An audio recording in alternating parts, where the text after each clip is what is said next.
अवल अल्लाह अलीम आला आलम जो धणी कादर पंहिंजी कुदरत सी काइम आहे क़दीम वाली वाहिद वहदहू राज़िक रब रहीम सो सारा सचो धणी चई हमद हकीम करे पाण करीम जोड़ियूं जोड़ जहान जूं जॾहिं जोड़ियाई खावंद खल्के ख़ास मुहम्मद मुकियाई कलमो तंहिं करीम ते चिटो चयाई इना व मौलाना अंत महबूबी ईअं उताई पोइ लिखी ॾिनाई ॿई साराहूं सैयद खे।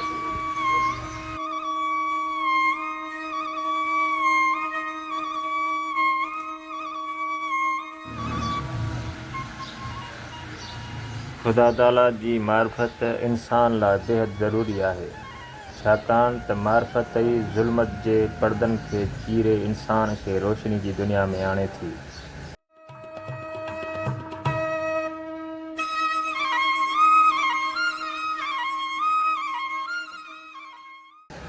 मार्फत हिकिड़े क़िस्म जो आरफाना शऊर आहे जंहिंमें तजुर्बा वहदत जो आसमानी जाम छिड़के थो। मुंतफ़िक़ थियण मार्फत इज्तिमाई क़ुवतनि खे नई राह ॾेखारे थी, उन्हनि क़ुवतनि खे हिकु नई शिकिल ॾियण जा मौक़ा तलाश कंदी आहे। को बि शख़्स उन वक़्त ताईं साहिबे फ़ज़ीलत थी कोन सघंदो जेसीं ताईं हू ख़ुदा ताला खे सुञाणे नथो सघे। क़ुरान हकीम में आयो आहे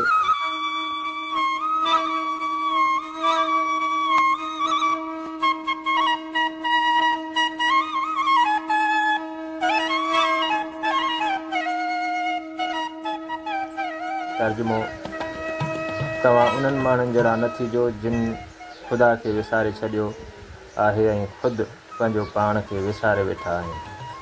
उहे ई त माण्हू फ़ासिक़ आहिनि। फ़ासिक़ निकितल हिकु फ़सक़ मां यानी उहो माण्हू जेको हक़ जे दाइरे मां निकिरी वञे। पक जीअं पकल अंब ते गौर करियो, उन जे मथां हिकिड़ी खल थींदी आहे जंहिंजे अंदरि उहो नशो व निमा पाए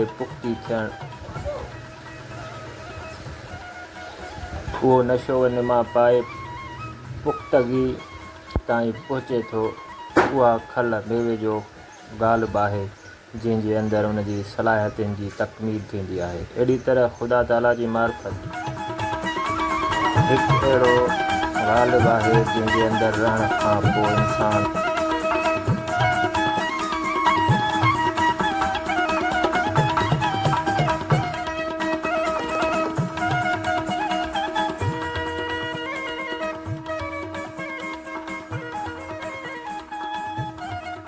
कमाल खे हासिल करे सघे थो।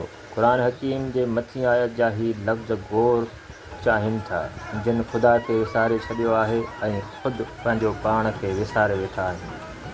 ख़ुदा जी हक़ीक़त न सम्झण करे इंसान खे पंहिंजी हक़ीक़त बि सम्झ में कोन ईंदी आहे।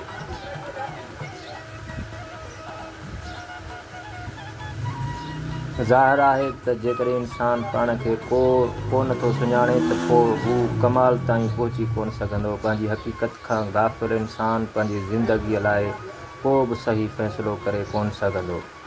ख़ुदा ताला जी सुञाणप अहिड़ी रोशनी आहे जंहिंमें इंसान सिधी राह ते हली सघे थो। शाह अब्दुल लतीफ़ भिटाई जो हिकु शेर आहे त पुछनि जे मेहार खे पुछी से मेहार तज़हो तिनी बार इश्क जिनी खे आकरो अंदरि जिनी उञ पाणी उञियो उनखे तूं तिनी जी ज़ात तिन पिण आहे तुंहिंजी।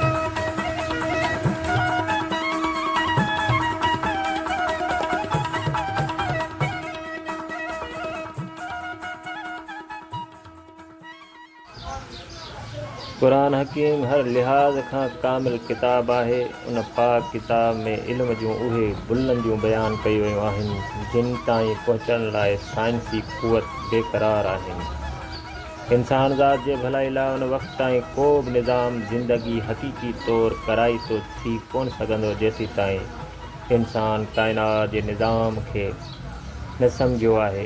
इंसान काइनात जो जुज़ो आहे। अक़ल जी तक़ाज़ा कौन चवे थो त काइनात जे आगाज़ ऐं सिलसिला इल्लत जो व मामूल जे ओलिन कड़ी जो मसइलो साइंस खां मथे आहे ऐं साइंस उन ताईं पहुची नथी सघे उहा ओलीन कड़ी राज़ आहे ऐं मुंहिंजो ख़्यालु आहे त इंसान ज़हन ऐं उन राज़ खे हीअ आहे त जुज़ जी फितरत कुल जी फितरत खां मुख़्तलिफ़ थी कोन सघंदी। काइनात कीअं तख़लीक़ थी अचो त उहो सुवाल साइंस खां था पुछूं। मशहूरु साइंसदान